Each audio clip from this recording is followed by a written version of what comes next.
क्योंकि सद्गुरु कबीर का मंच है ही हमारे एक एक पल को सुधारने सजाने के लिए। सद्गुरु कबीर के मंच से आप अक्सर वही बातें सुनेंगे जो वर्तमान है, जिससे हमारा वर्तमान सुधरता हो। और सच तो यह है कि जब वर्तमान सुधरता है तो भविष्य खुद सुधर जाता है। संसार में ऐसा है कि अगर किसी की साइकिल खराब हो जाए तो साइकिल बनाते हैं, मोटरसाइकिल खराब हो जाए तो मोटरसाइकिल बनाते हैं, मोबाइल खराब हो जाए तो मोबाइल बनाते हैं।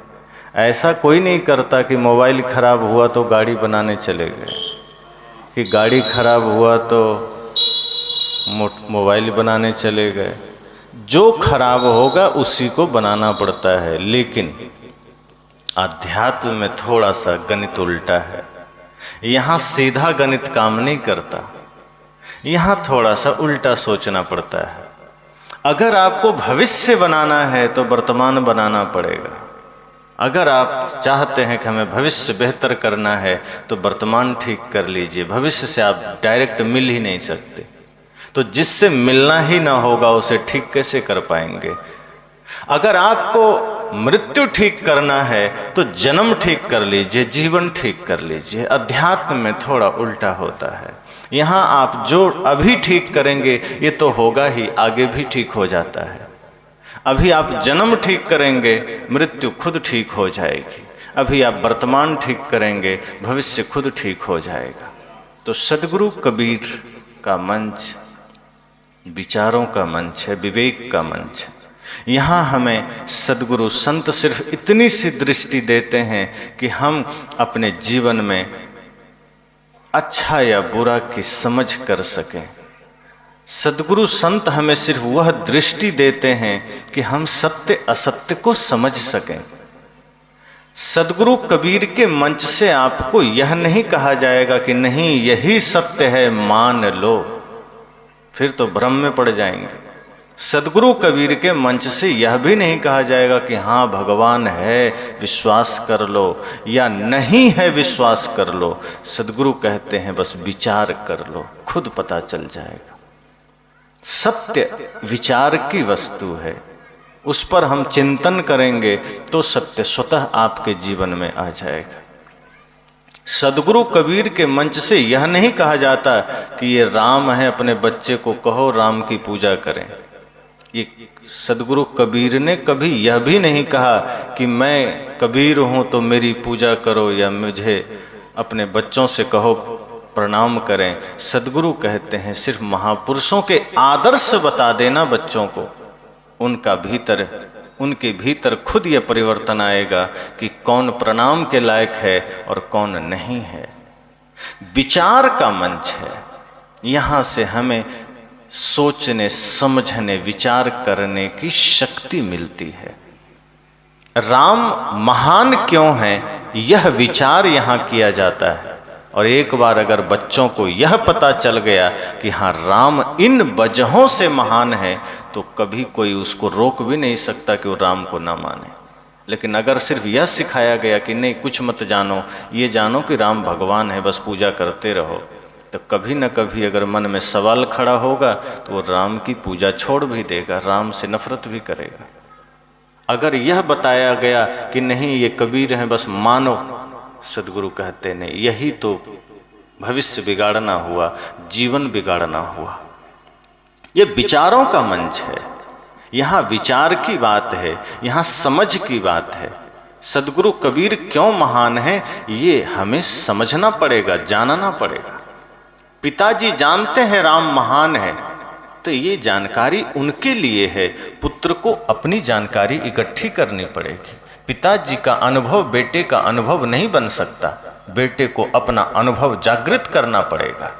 पिताजी ने अनुभव किया कि राम महान है, वे राम को वंदन करते हैं, पर अगर बेटे ने अनुभव नहीं किया राम महान है, तो हो सकता है किसी दिन बेटे ने सवाल भी कर दिया कि राम महान कैसे हो जाएंगे जो अपनी ही पत्नी की अग्नि परीक्षा करा ली, तब क्या जवाब देंगे। इसलिए संत कहते हैं कि कभी भी ये दृढ़ मत करा देना कि हाँ ये महान है, मैं मानता हूं, मेरा अनुभव है, तो तुम भी मानो। सदगुरु कहते हैं अनुभवों पर खुद का अधिकार होना चाहिए। अगर दादाजी का अनुभव है, पिताजी का अनुभव है, तो वो अनुभव बेटे को भी हासिल करने दीजिए, वो विचार उन्हें भी करने दीजिए। जिस दिन बेटे का अपना अनुभव हो जाएगा तो कोई दुनिया भी रोकेगी कि राम को मत मानो, कृष्ण को मत मानो, कबीर को मत मानो, वो रुकेगा नहीं, क्योंकि उसका अपना अनुभव होगा, उसकी अपनी खोज होगी। भगत सिंह को क्यों माने, यह बात अगर पिता जानते हैं तो वो जानकारी बेटे को भी होनी चाहिए।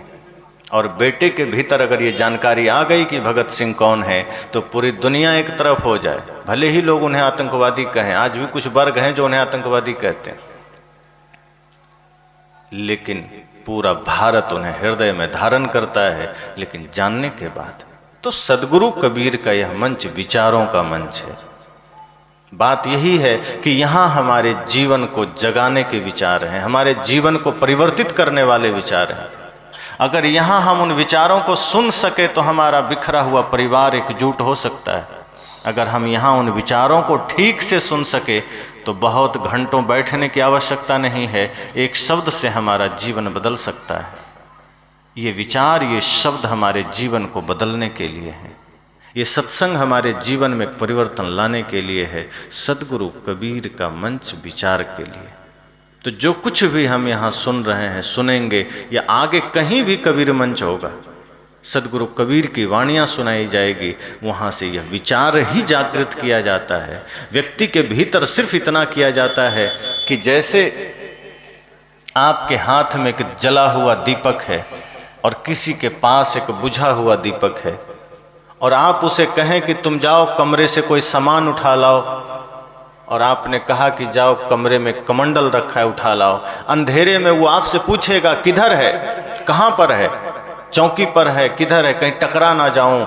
लेकिन जो समझदार होते हैं वे बताने से अच्छा ये समझते हैं कि बस तुम्हारे हाथ में जो बुझा हुआ दिया है, बस मैं तुम्हें जला कर दे देता हूँ, कमरे में जाओ खुद देख लेना। सदगुरु कबीर यही दृष्टि लोगों को देते हैं कि इस संसार में किसी की बातों पर अंधा विश्वास करके चलने से अच्छा है मैं तुम्हें वो चक्षु दे रहा हूं, मैं तुम्हें वो दिव्य दृष्टि दे रहा हूं कि तुम संसार में खुद सही गलत देख सकोगे, कि तुम खुद अच्छा बुरा देख सकोगे। किसी की बातों पर अंध विश्वास करके चलने की आवश्यकता नहीं है। अनुभव करके चलना, खुद देखना कि सत्य क्या है, असत्य क्या है, खाद्य क्या है, अखाद्य क्या है।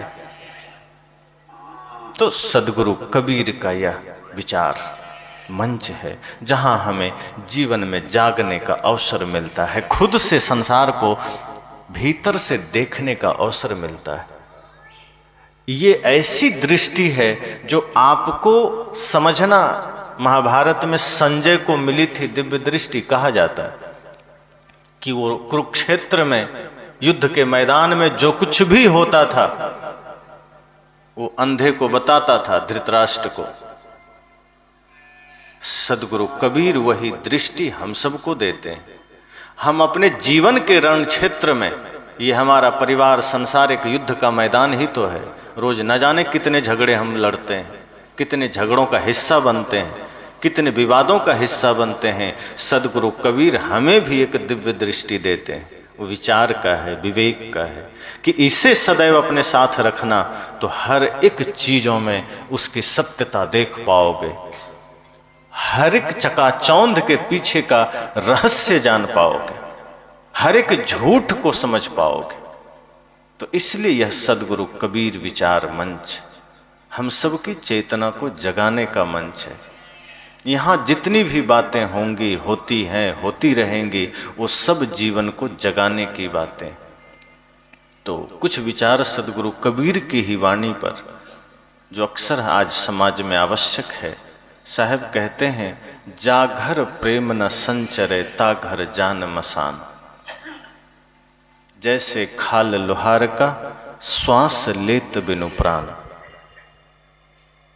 किसी ने कहा कि पास में मसान है, वहाँ मुर्दे सो रहे हैं, मुर्दों की संख्या काफ़ी है, और हम लोग तो गांव में रहते हैं, सभी जगे हुए लोग हैं।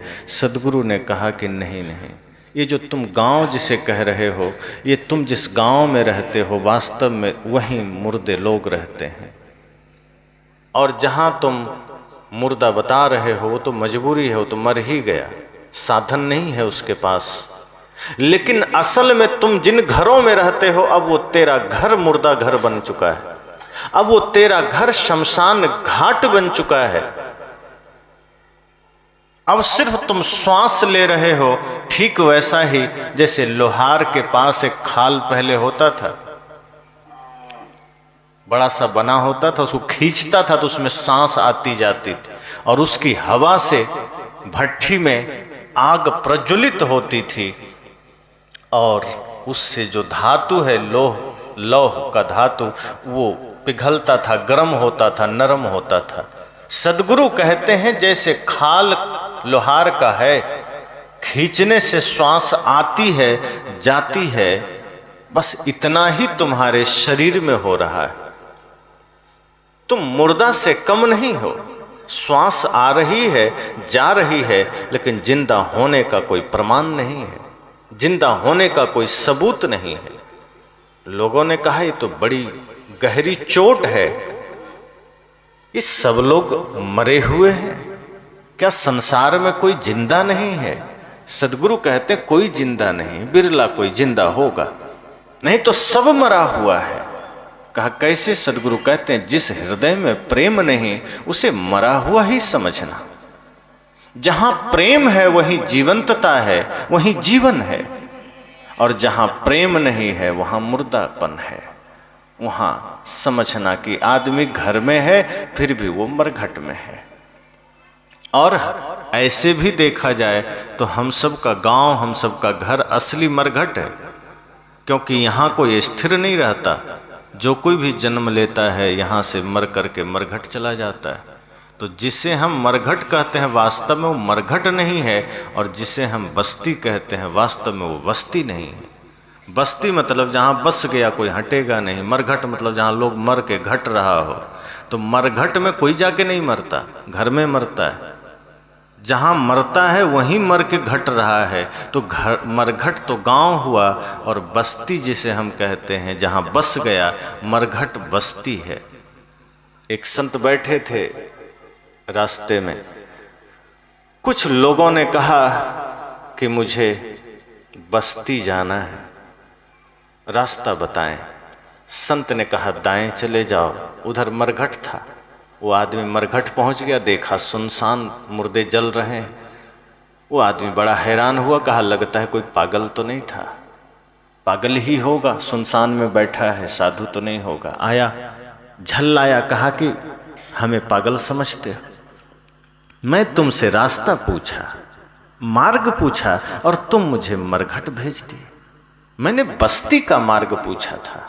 संत ने कहा गहराई से सोचो तो मैंने तुम्हें वास्तव में बस्ती ही भेजा था, अब तुम मरघट जाओगे। कहा ये क्या उटपटांग बातें हैं? संत ने कहा बताओ तुम जिसे बस्ती समझते हो वहां आज तक कोई बसा क्या? धीरे धीरे लोग उठ करके यहीं तो आते हैं, और जो यहां आया यहां से कहीं गया क्या? राख भी यहीं मिलेगी, वो आदमी यहां से कहीं जाता नहीं है। तो जिसे तुम मरघट समझते हो वास्तव में वही बस्ती है, और जिसे तुम बस्ती समझते हो वास्तव में वही मरघट है। चलते चलते संत ने उसके जीवन की ज्योति जगा दी। उसने कहा बात तो ठीक है, जिस बस्ती में हम बस्ती समझ करके मस्ती करते हैं, लेकिन वो इतना वीरान होगा, इतना विघटन होगा उसका, अब पता चला। संत ने कहा यही दृष्टि तो हम देते हैं, ताकि जीते जी ये जान लो कि जिसमें तुम मन फंसा करके अपनों से विरोध कर लेते हो, जिस शरीर संसार और माया के चक्कर में अपने ही घर के विरुद्ध, अपने ही लोगों के विरुद्ध खड़े हो जाते हो, अपने ही भाई के विरुद्ध खड़े हो जाते हो, वो सब छूटने वाला है। ये परिवार से बड़ा धन तुम्हारा कुछ नहीं, लेकिन परिवार को तुम पीछे कर देते हो। धन के चक्कर में, पद के चक्कर में, माया के चक्कर में अपने ही भाई का दुश्मन बन जाते हो, अपने ही पिता का दुश्मन बन जाते हो, अपने ही पड़ोसी का दुश्मन बन जाते हो। और यही तो तुम्हारे जीवन में मुर्दापन है। तुम्हें लगता है तुम जिंदा हो, लेकिन तुम मुर्दा हो। उस आदमी ने सिर झुकाया, कहा बस हमें समझ में आ गया कि जगत क्या है।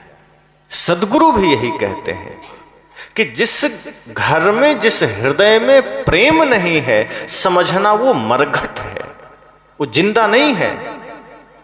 संत तो कहते हैं जिंदा वह आदमी नहीं है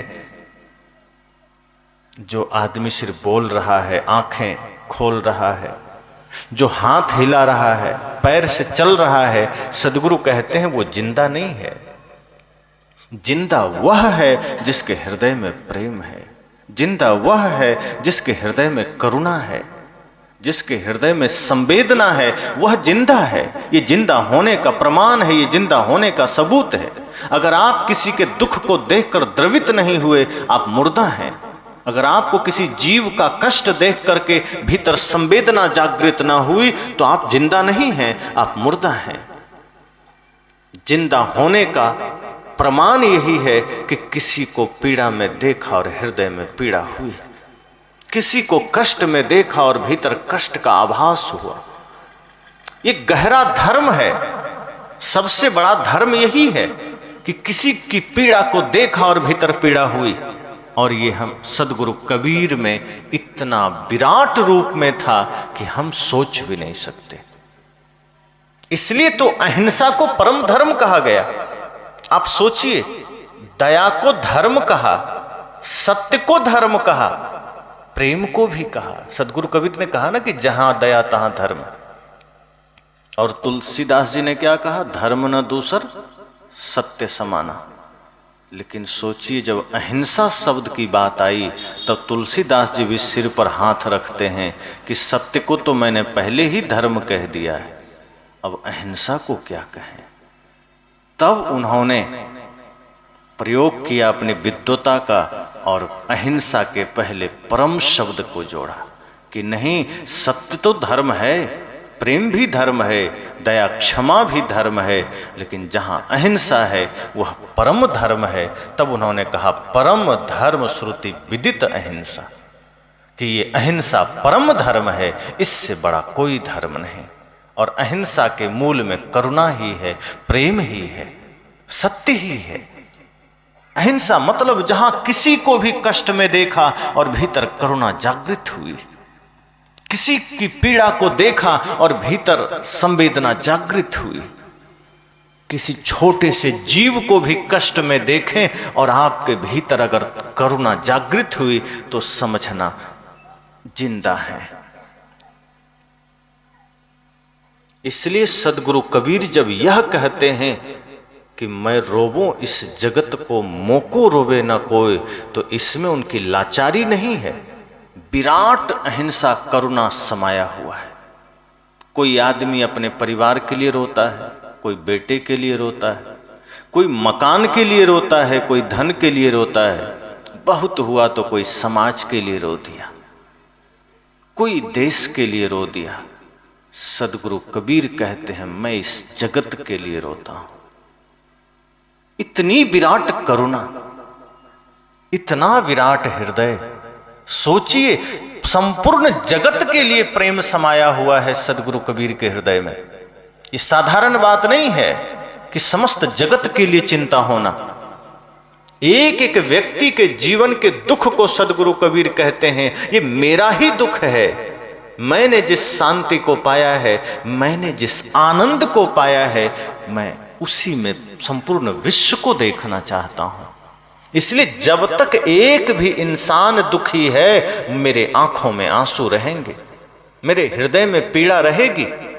और यही पीड़ा बुद्ध को भी लोगों के बीच लेकर आई, वरना बुद्धत्व को पा लिए एकांत रहते, चुपचाप बैठते। लेकिन जब परम शांति को पाया और तब जगत के कष्ट का अनुभव हुआ कि मैं भी इसी संसार में रहकर बहुतों कष्ट झेला है, मैंने भी कष्ट पाए हैं, ये संसार भी कष्ट पा रहा है, ये संसार भी पीड़ा का अनुभव कर रहा है। अब मैंने शांति पा लिया है, अब ये शांति सिर्फ मेरी नहीं, ये जगत का है। और एकांत छोड़ करके बुद्ध लोगों के बीच आए वही पीड़ा लेकर आई, वही करुणा लेकर आई। जो पूर्ण अहिंसा में स्थित हो गया वो जगत की पीड़ा को देखकर द्रवित होगा ही होगा, वो जगत के दुखों को देख करके द्रवित होगा ही होगा। तो बुद्ध भी द्रवित हुए, महावीर भी द्रवित हुए, और सदगुरु कबीर ने तो कह ही दिया कि मैं रोऊं इस जगत को, कि मैं जगत के लिए रो रहा हूं। किसी ने कहा आपको क्या चिंता, जगत दुख है में है तो है। सदगुरु ने कहा ये जगत मेरा ही है, मैं इससे असंग हूं, लेकिन मैं लोगों को दुखी नहीं देख सकता। मेरे हृदय में सिर्फ इतनी ही भावना है कि समस्त संसार सुखी हो जाए। इसलिए तो साहब ने कहा कि चक्की चलती देख कर दिया कबीरा रोए, दो पाट भीतर आए कि साबुत गया ना कोई। ये भी उनकी करुणा का ही प्रमाण है, ये भी उनके प्रेम का ही प्रमाण है। समस्त सृष्टि से प्रेम है सदगुरु कबीर को। अब लोगों ने तो समझा कि कबीर पागल हो गए कि चक्की देख करके रो रहे हैं।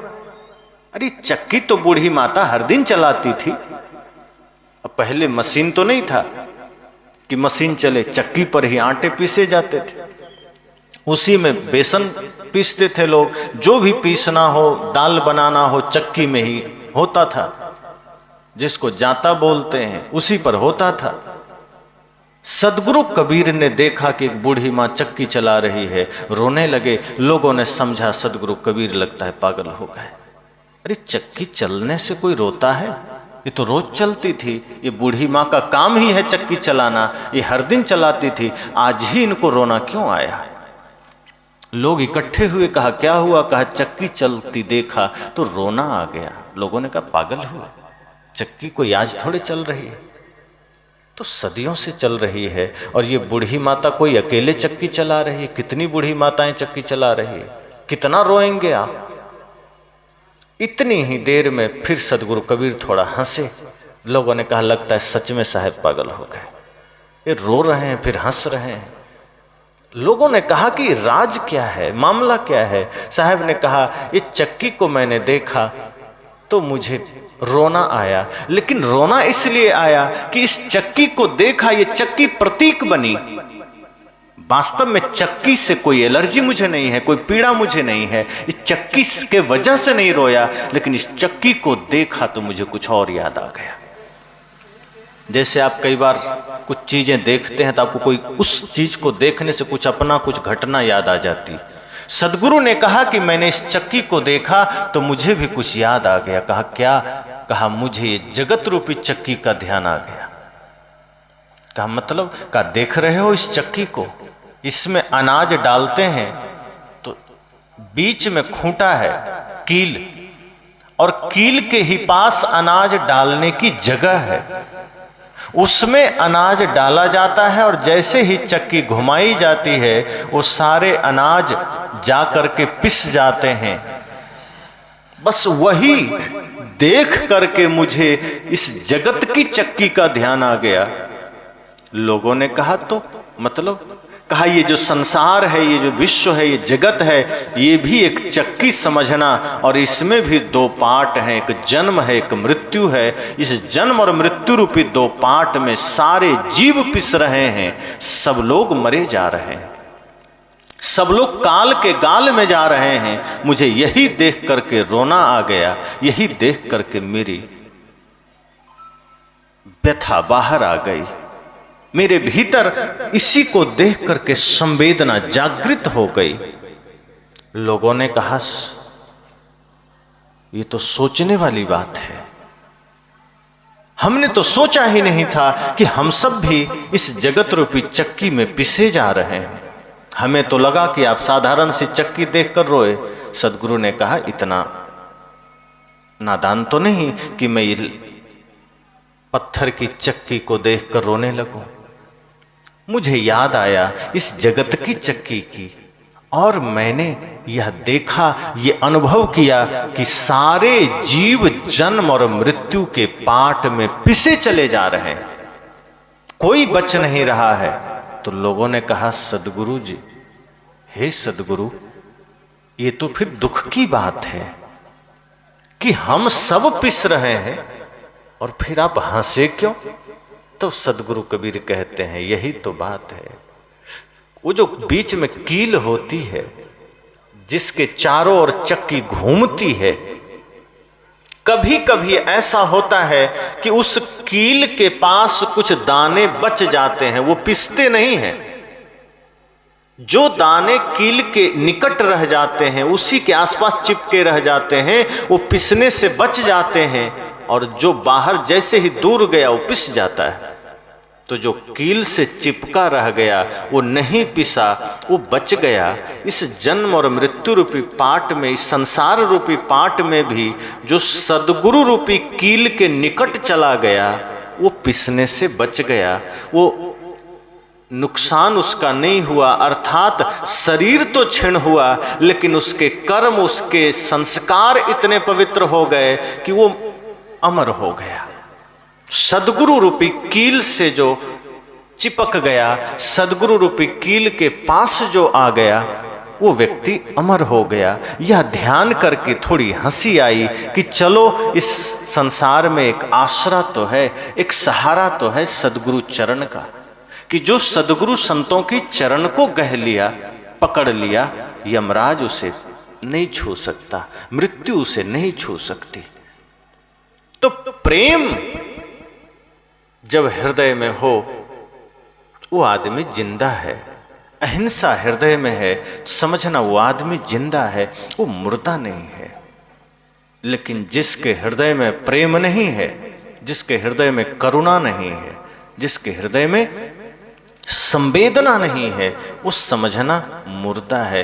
तभी तो कभी कभी लोग कहते हैं कि ये आदमी, इसकी क्या बात करते हो, तो पूरा पत्थर दिल है, इसको कोई फर्क नहीं पड़ता, कोई रोवे गावे दुखी रहे, ये पत्थर दिल सदगुरु कहते हैं। लेकिन मुझे तो चिंता है, मुझे इस जगत की चिंता है, मुझे समाज की चिंता है, क्योंकि आज जगत विघटन के मार्ग पर है, आज यह जगत बर्बादी के मार्ग पर है। आज घर घर नहीं रहा, आज परिवार परिवार नहीं रहा, समाज समाज नहीं रहा, ये आज देश देश नहीं रहा, सब विखंडित हो गए।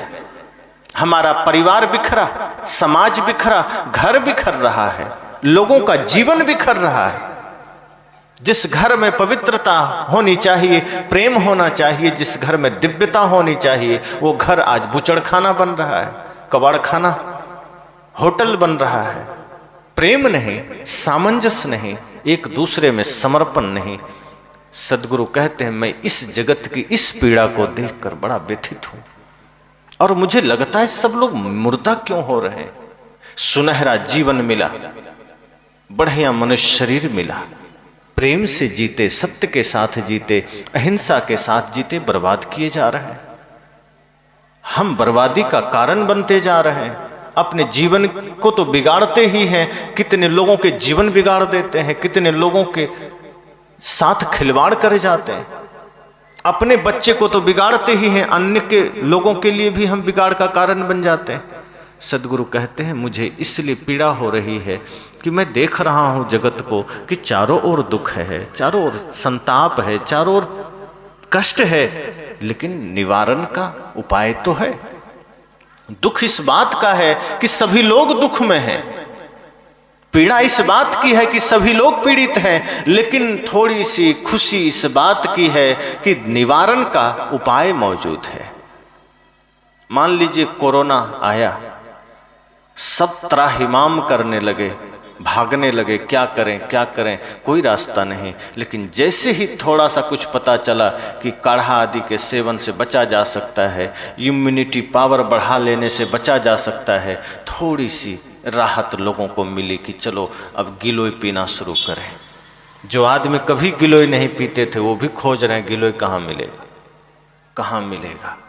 एक संभावना मिली, एक भरोसा हुआ कि इसके वजह से शायद हम बच सकें, अपने को बचा सकें, अपने परिवार को बचा सकें, और हुआ भी। और अब किसी को भय नहीं। सदगुरु कहते हैं मैं भी संसार की पीड़ा को देखकर पीड़ित हुआ, मैं लोगों के दुख को देखकर दुखी हुआ, लेकिन जब मुझे लगा कि मार्ग है, उपाय है, इस पीड़ा से बचा जा सकता है, इस दुख से बचा जा सकता है, थोड़ा सुकून मिला। लेकिन जब मैं लोगों को देखता हूं कि उस उपाय को कोई करने को राजी नहीं, प्रेम के मार्ग पर चलने को राजी नहीं है, समर्पण के मार्ग पर, भक्ति के मार्ग पर कोई चलने को राजी नहीं। सब शरीर को बिगाड़े चले जा रहे हैं। मुर्दा बन के जीने में ही लोगों को आनंद है। बिना प्रेम के, बिना सत्य के, बिना भक्ति के जीने का ही मजा लोग ले रहे हैं। और वो मजा नहीं, वो कब सजा बन जाए कोई नहीं जानता। सदगुरु कहते हैं इसलिए मुझे पीड़ा है, लेकिन मैं चाहता हूं कि सभी लोग जिंदा बने, कोई मुर्दा ना रहे, सभी लोग जीवित बने। शरीर में हाथ पांव का हिलना जिंदा नहीं होना। हम भोजन कर रहे हैं, बोल रहे हैं, आंखें हिल डुल रही है, जगत को हम देख रहे हैं, लेकिन हमारे भीतर कोई संवेदना नहीं, कोई प्रेम नहीं, कोई करुणा नहीं। किसी के दुख को देखकर हृदय द्रवित होना तो छोड़िए, किसी को दुख में देख करके हम प्रसन्न हो रहे हैं। किसी के दुख को मिटाने का भाव तो नहीं है, लेकिन किसी को दुखी करने का भाव है। किसी के उजड़े हुए घर को बसाना तो छोड़िए, बसे हुए घर को उजाड़ने में लगे। किसी को 2 रुपया हम देंगे क्या? आज तो भिखारियों के कटोरे में चोरी होने लगे। यही देश हमारा है, जहां पहले जो कुछ भी शरणागत में कोई आया, कोई भी आया, हम उसे दे देते थे। कोई भी कह दिया कि हम आपके शरण में आए हैं, तो हमारे देश के लोग इतने महान हुआ करते थे कि अपना शरीर का अंग भी दान कर देते थे। राजा शिवी ने एक पक्षी की जान बचाने के लिए अपना शरीर का अंग भी दान कर दिया। पन्नाधाय ने राजा के उत्तराधिकारी पुत्र को बचाने के लिए अपनी संतान को ही आगे कर दिया कि ये चला जाए तो कोई हर्ज नहीं, लेकिन राजा का संतान चला गया तो राज्य का क्या होगा। लेकिन आज अपने स्वार्थ के लिए, अपने निज हित के लिए हम अपने ही पुत्र को नहीं छोड़ते, उस पर भी कुठाराघात करते हैं, दूसरे पर तो करते ही करते हैं। हम दूसरे के प्राण लेने के लिए हम किसी हद तक चले जाते हैं। अपने स्वार्थ के लिए हम कुछ भी, किसी को मारने पर उतारू हो जाते हैं। दान तो क्या ही करेंगे। मैंने कहा ना कि आज भिखारियों के भी कटोरे सुरक्षित नहीं हैं। बेचारे डरते रहते हैं कि कौन हाथ मार ले, कब कहाँ से कौन चोरी कर ले। ये वही देश है जो दान धर्म की महिमा गाता था। ये वही देश है जो दुनिया को देने का मार्ग सिखाया कि दो लो नहीं। और आज हर कोई डरा हुआ है, कब कौन किससे क्या ले लेगा, छीना झपटी हो जाएगा, कहाँ क्या हो जाएगा कोई नहीं जानता। तो हम किस मार्ग पर जा रहे हैं? हमारे भीतर संवेदना खत्म हुई। हमारे सामने कोई लाचार पड़ा है, हमारा हृदय नहीं पिघलता।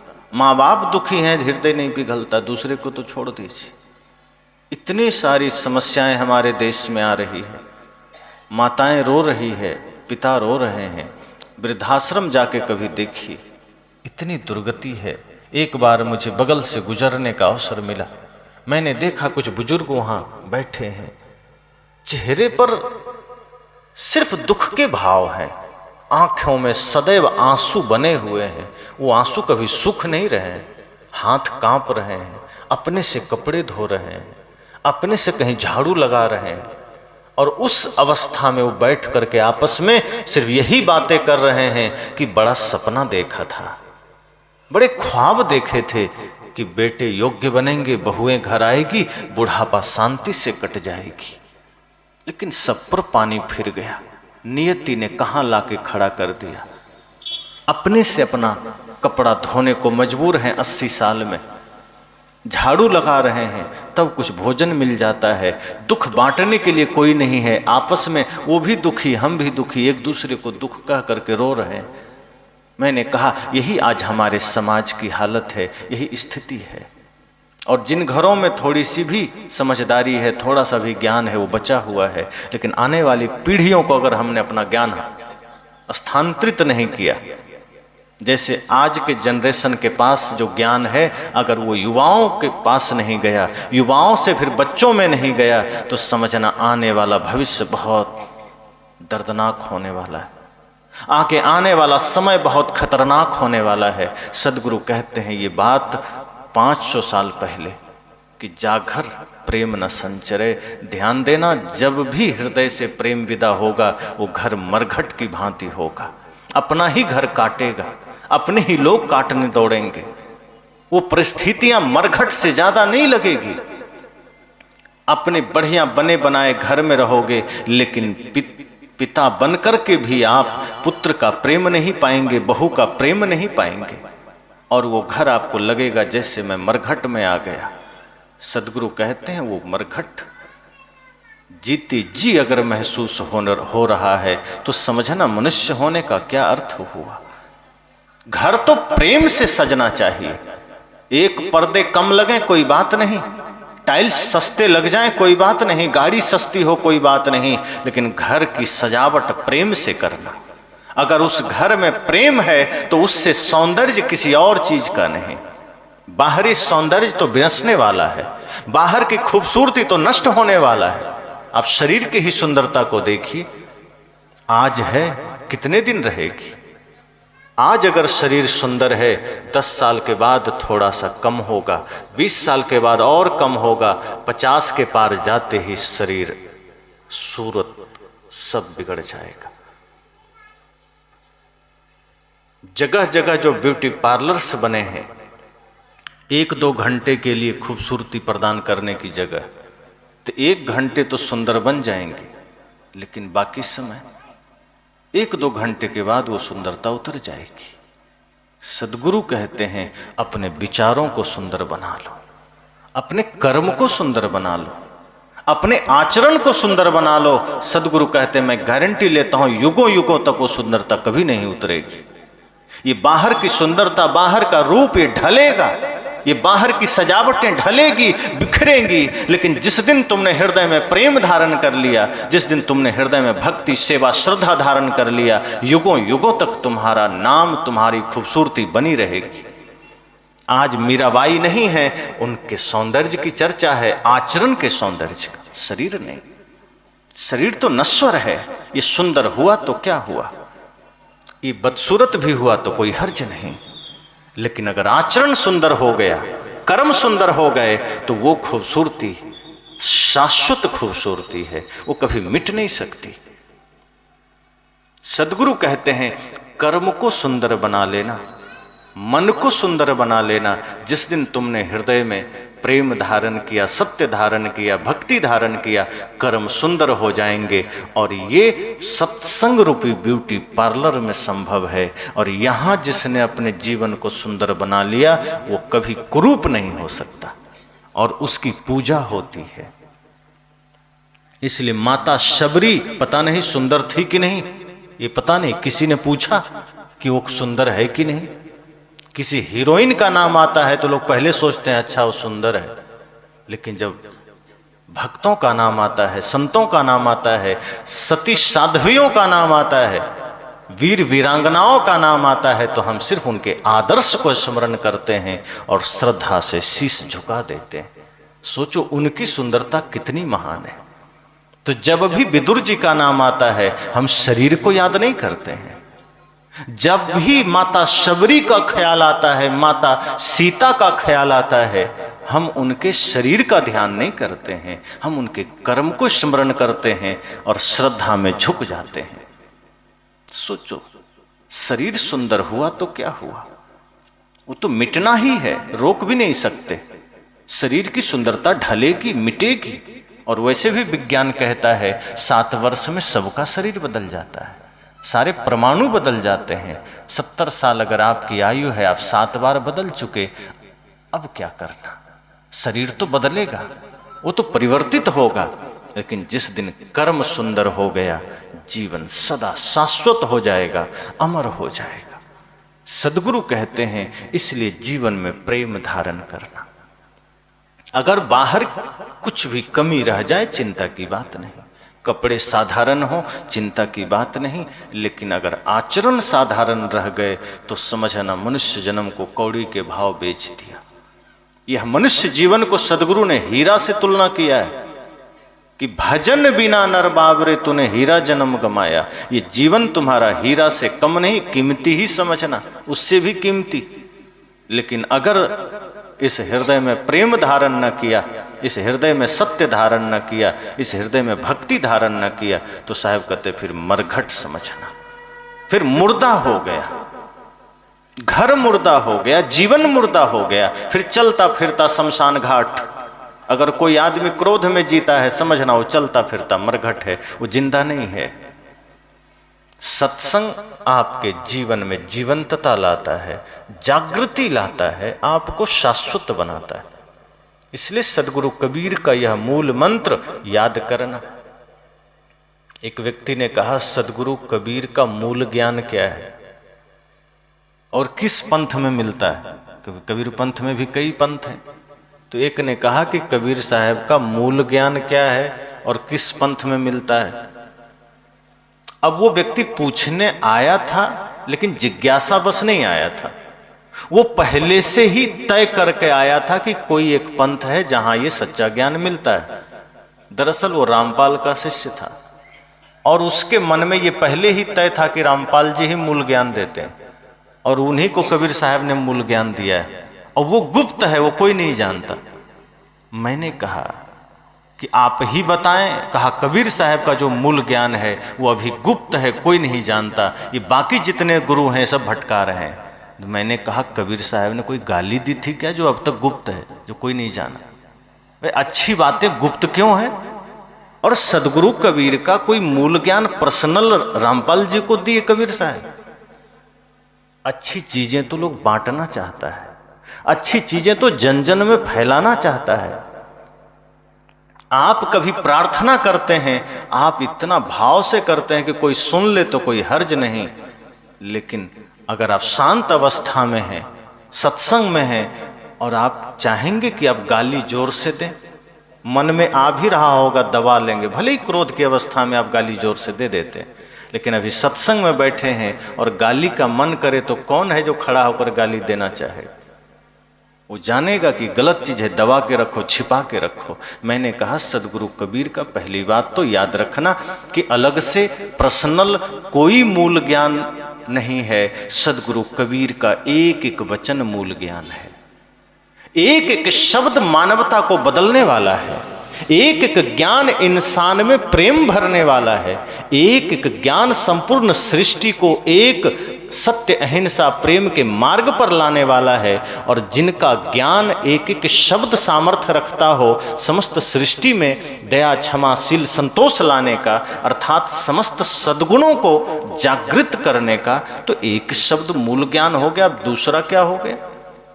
ज्ञान में भी कोई थर्मामीटर लगाओगे कि सदगुरु कबीर का 4 दोहा मूल ज्ञान हुआ, 4 दोहा नहीं हुआ, तो क्या सदगुरु कबीर ने उटपटांग बातें भी लिख दी?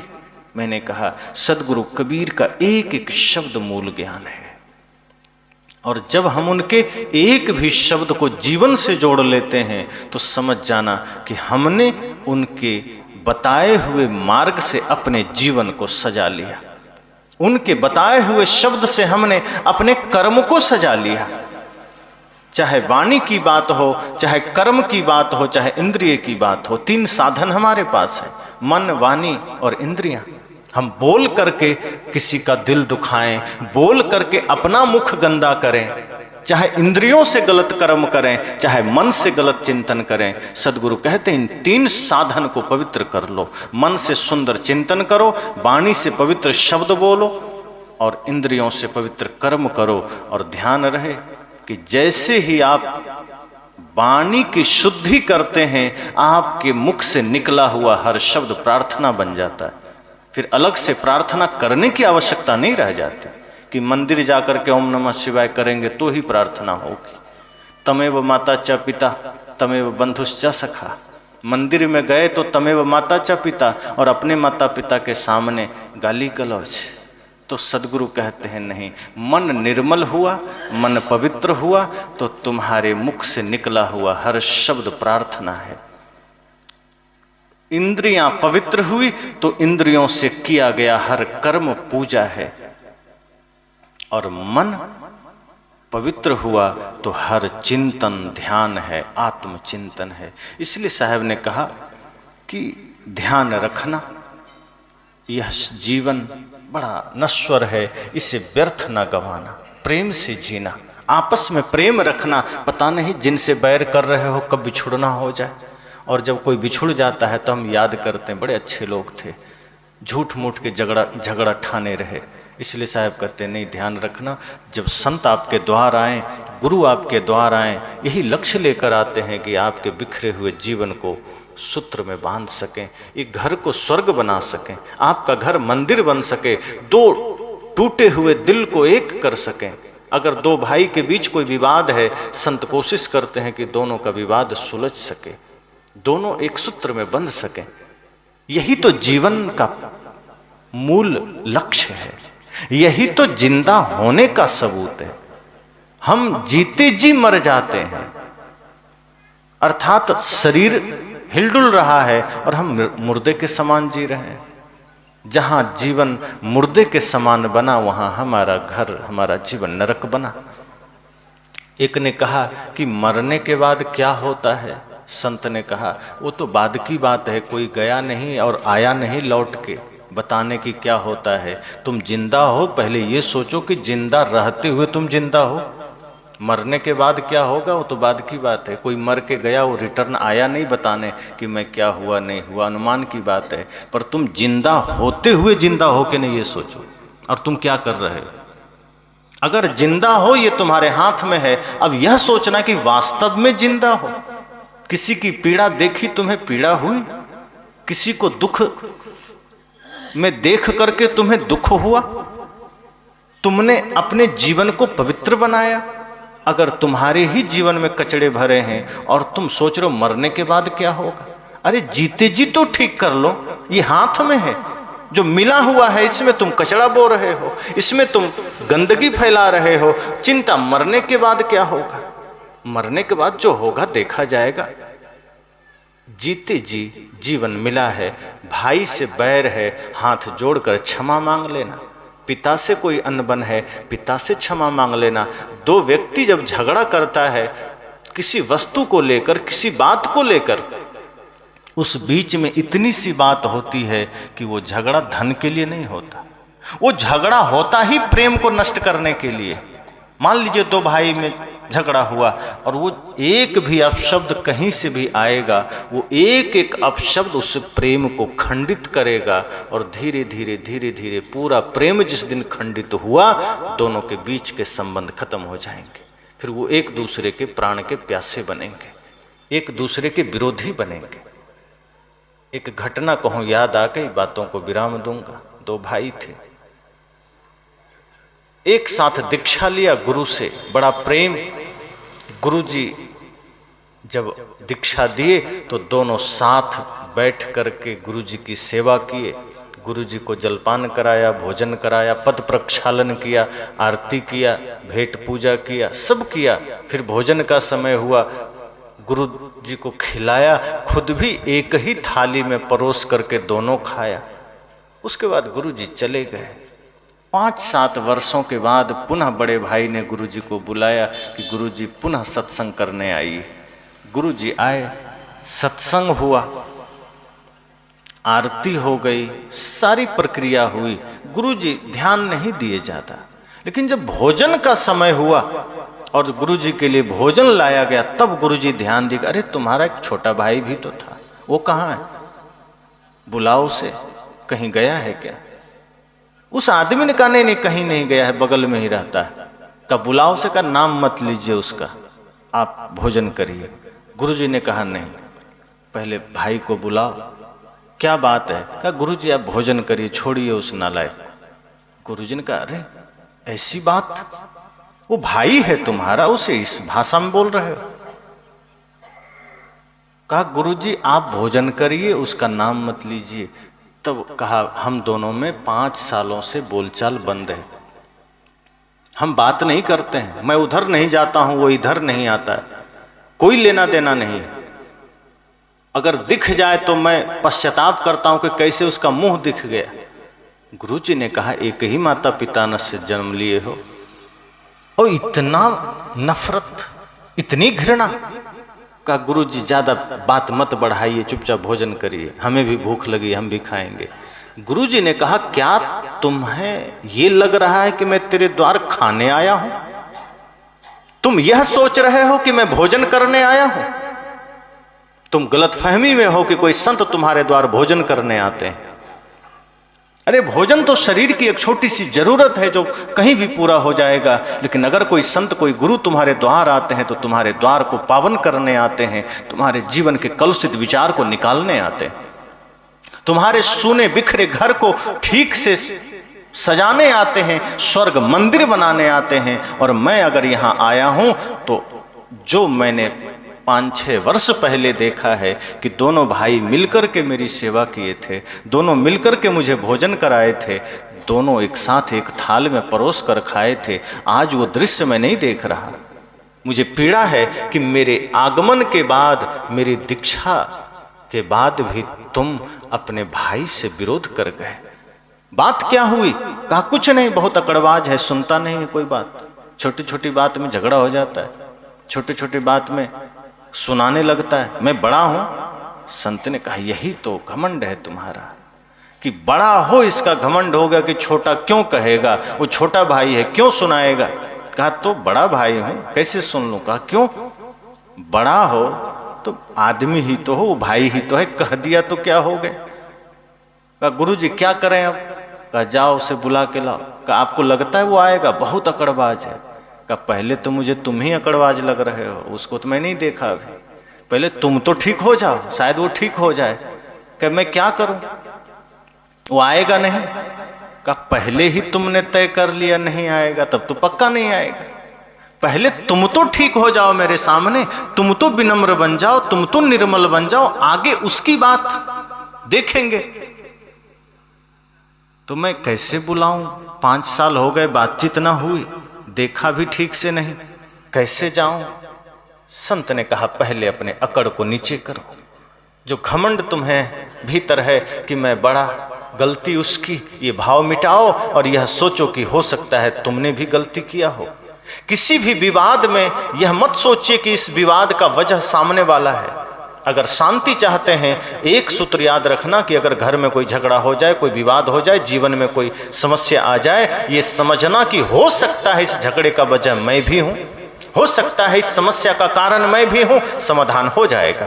लेकिन जैसे ही आपने सारे दोष सामने वाले पर टाल दिया, आप कभी बदल नहीं सकते और सामने वाला कभी झुकेगा नहीं। तो संत ने कहा कि ये समस्या का समाधान तो हो सकता है, पहले तुम खुद को ठीक कर लो। कहा तो बताइए रास्ता क्या है? वो आएगा नहीं। कहा फिर तुम जिद धर लिया, आएगा नहीं। तुम ऐसा करो, जाओ और छोटे भाई का चरण पकड़ लेना। ये तो अहंकार सामने आ गया। कहा अब तो और उल्टी बात आप कर रहे हैं, ये कोई संभव है? हम बात ही नहीं करना चाहते, आप चरण छूने की बात कर रहे हैं। वो तो आप आ गए हैं, वरना जरूरत पड़ता पैर पकड़ के फेंक देते। गुरु जी ने कहा मूर्ख, यही सीखा तुमने? तुम पूजा करते हो राम की, पूजा करते हो कृष्ण की, और अब तक मन में इतनी घृणा, इतनी नफरत। गुरु जी ने डांटा, समझाया, समझा। उसने कहा अपने अहंकार को नीचे धरो और जाओ, एक बार पैर छू लेना। कहा कि ये तो बहुत अजीब लग रहा है, छोटे भाई का पैर कैसे छूऊंगा, वो भी इतने दिनों से बात नहीं हुई, थोड़ा झगड़ा हो गया। गुरु जी ने कहा ये बताओ, जब वो छोटा था, तुमसे बचपन की बात याद करो, तब तुमने कभी उसका पैर छुआ था? तब तो हजारों बार छुआ था। कहा कैसे? कहा जब नहलाते थे तो पैर पकड़ के, हम ही तो नहलाते थे। जूता पहनाते थे तो कितने बार पैर पकड़े हैं उसका। पैर में तेल लगाते थे तो भी पैर पकड़े हैं। गोद में लेते थे तो पैर तो हमारा हृदय पर रहता था, हम कितने बार गोद लिए हैं। गुरु जी ने कहा सोचो, वो तुम्हारा छोटा भाई है, तब तुमने कितने बार पैर पकड़े, तब अहंकार सामने नहीं आया, तब तुम में उसमें प्रेम देखता था कि छोटा भाई है, पैर पकड़ो, हाथ पकड़ो, कोई हर्ज नहीं, खुशी से पकड़ा। यही सोचकर अभी पकड़ लेना। इतना समझाने के बाद वो आदमी चला, लेकिन अहंकार फिर भी सामने आ जा रहा था। फिर भी किसी तरह मन को समझाते हुए निकला। छोटा भाई आंगन में ही बैठा अखबार पढ़ रहा था। ये निकट जैसे ही उधर गया, छोटे भाई की नजर पड़ी। वो देखता है बड़ा भाई चला आ रहा है, पहली बार 5 साल के बाद। उसके भीतर भी कुछ संवेदना जगी। वो भी जो अब तक मौन था, चुप था, लगा कि बड़े भैया का चरण मेरे द्वार के तरफ। खुद को धीरे धीरे रोक न पाया। चला था, अभी दूर ही था, लेकिन उसके चलने का भाव की तरंग पहले पहुंच गई हृदय में। आप जिस भाव से चलते हैं उस भाव की तरंग दूसरे के हृदय में पहले पहुंच जाती है। ये चीजें वैज्ञानिक है। आप जो सोचते हैं, जो करते हैं, जो बोलते हैं, उसकी तरंग पहले दूसरे को तरंगित कर देती। छोटे भाई के हृदय में भी बड़े भाई के आने की तरंग हृदय तक पहुंच गई। आंखों ने देखा बड़े भाई चले आ रहे हैं। धीरे धीरे हड़बड़ाने लगा कि अब क्या करें। अखबार रखा, तब तक भाई निकट आ चले थे। ये खड़ा हो गया, बड़े भाई और पास आ गए। अब आ करके बिल्कुल वो पैरों में झुकने ही वाले थे कि उनसे पहले छोटा भाई पैरों में गिर पड़ा। रोक नहीं पाया। 5 साल के बाद ये दृश्य पैदा हुआ। ये झुका, बड़े भाई ने दोनों बाहें पकड़ के उठाया, गले से लगाया। 5 साल से जमा हुआ कचरा आंसू के साथ बह गया। जो भी शिकवा शिकायत थी, जो भी हर्ष शोक था, जो भी अवसाद थे, जो भी नफरत घृणा थी, आंसू बहे, निकल गए। हृदय से हृदय मिला। बड़े भाई ने कहा, छोटे भाई माफ कर दो। छोटे ने कहा, भैया ये क्या कह रहे हैं? हम तो कब से प्रतीक्षा में थे कि आपका एक आदेश हो और मैं दौड़ा हुआ चला आऊं। आप ही ने तो घर से निकाल दिया था, आप ही ने बाहर कर दिए थे, तो हम प्रतीक्षा में थे। हम तो कब सोचते थे कि भैया कब एक बार नजर इधर करेंगे और मैं उनके चरणों में चला जाऊंगा। मेरा क्या दोष? लेकिन मैं मानता हूं कि मैं भी दोषी हूं। दोनों ने अपनी अपनी गलतियां स्वीकारी। जब प्रेम जगता है तो अपनी गलतियां स्वीकारी जाती है, और जब नफरत रहता है तो दूसरे की गलतियां बताई जाती है। लेकिन अब तक एक दूसरे की गलती बता रहे थे। जैसे ही सदगुरु संत की कृपा से हृदय में थोड़ा सा प्रेम जगा, दोनों कह रहे हैं, नहीं मुझसे गलती हुई, मुझसे गलती हुई, मुझे आ जाना चाहिए। आपने मना किया फिर भी मैं आ जाता। बड़े भाई ने कहा, नहीं छोटे, तुम तो ठीक हो, तुम्हारा कोई दोष नहीं, मैं ही अहंकार में तुम्हें नकार दिया। और दोनों रो करके फिर एक दूसरे को बाहों में बाहें डाल करके प्यार से गुरुजी के पास गए। चरणों में एक साथ शीश झुकाए। गुरुजी ने देखा, प्रसन्नता हुई। गुरुजी ने कहा, मैं इसलिए ही आता हूँ, तुम दोनों को एक साथ देख करके, तुम दोनों को प्रेम में देख करके, एक दूसरे के प्रति समर्पण देख करके मेरा आना सफल हो गया, मेरा यहाँ खड़ा होना सफल हो गया। अगर मैं यूं ही चला जाता तो मेरा आगमन व्यर्थ होता। बड़े भाई ने कहा, गुरुजी आप सच में भगवान हैं। आपके ज्ञान के और प्रेम के चोट ने मेरे भीतर के सारे कलुषित विचार मिटा दिए। मैं अकड़ में विकारों के अधीन होकर के, अहंकार के अधीन होकर के अपने प्यारे छोटे भाई को ही नकार दिया था। उसी से मैंने विद्रोह कर लिया था। मैं राम की पूजा करता हूँ, मैं राम की उपासना करता हूँ, लेकिन अपने ही भाई में मैं भरत का दर्शन न कर सका। छोटे भाई ने कहा कि मैं भी राम जी की पूजा करता हूँ, लेकिन अपने भैया में मैं राम न देख सका। मुझसे भी भूल हुई। राम जी की कथा सब सुनते हैं, रामायण का पाठ करते हैं, लेकिन हम यह भूल जाते हैं कि राम जी का जीवन अगर हमारा जीवन बन जाए तो घर में कभी बंटवारा ना होगा, कभी विवाद ना होगा, कभी माता पिता को दुख भोगना नहीं पड़ेगा, कभी उनको रोना नहीं पड़ेगा। संत ने कहा, मेरा आगमन सफल हुआ। अब दोनों भाई एक ही थाली में भोजन लिए, एक दूसरे को खिला के खाए, जीवन उनका बदल गया। संत कहते हैं, आप कब बदलेंगे? आपके जीवन में ये परिवर्तन कब आएगा? राम की कथा सुनते सुनते, कृष्ण की कथा सुनते सुनते भी अगर जीवन की व्यथा न मिटी, वो कथा सुनना व्यर्थ ही तो है। अक्सर मैं एक घटना का जिक्र करता हूँ कि दुनिया ने पूछा, दुनिया के लोगों ने राम से पूछा कि हे प्रभु, हे भगवान, पूरी दुनिया आपको भजती है, आपको याद करती है, आपका सुमिरन करती है, आपका जाप करती है, ऐसा कौन है जिसको आप जपते हैं, आप भजते हैं, आप याद करते हैं? जानते हैं राम जी ने क्या कहा?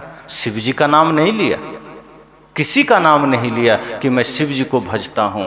राम जी ने कहा, भरत सरिस को राम सनेही, जग जप राम राम जप जेही। उन्होंने कहा, भरत से प्यारा मुझे कौन हो सकता है?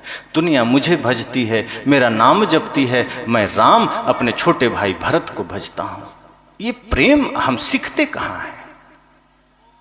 जब अयोध्या लौटते हैं राम लक्ष्मण और सारे लोग, तो माता कौशल्या पहले राम का कुशल नहीं पूछते हैं, पहले लक्ष्मण के पास जाते हैं, और राम जी सर्वप्रथम माता कैकेयी और सुमित्रा के पास जाते हैं। ये प्रेम है। अपनी माँ तो अपनी है ही, उनसे तो प्रेम है ही, लेकिन अगर सौतेली माँ है, पहले वहाँ गए।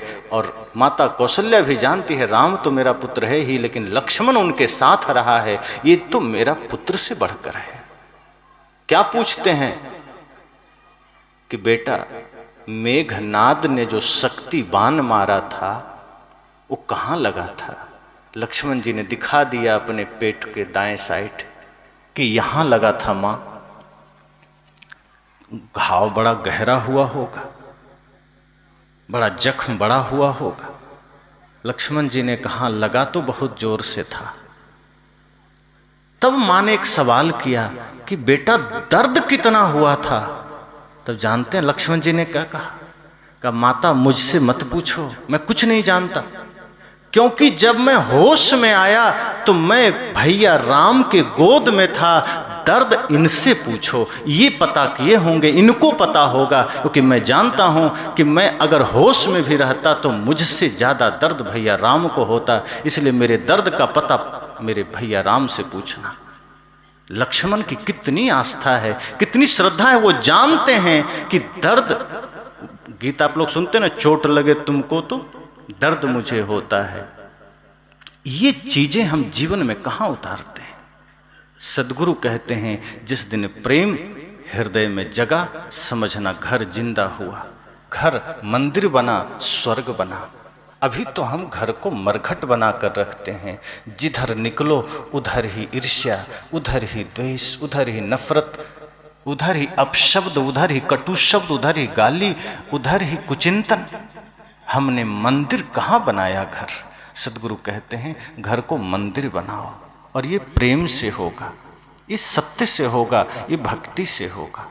तो जब जीवन में हम भक्ति, प्रेम, सत्य, अहिंसा धारण करेंगे, हम सब का जीवन मंदिर बनेगा, घर मंदिर बनेगा, और वही स्वर्ग है। वरना हम तो मरघट बन के जीते रहेंगे, हम तो श्मशान घाट बन के जीते रहेंगे। सदगुरु कहते हैं अपने घर को जिंदा करना, अपने आप को जिंदा बना के जीना।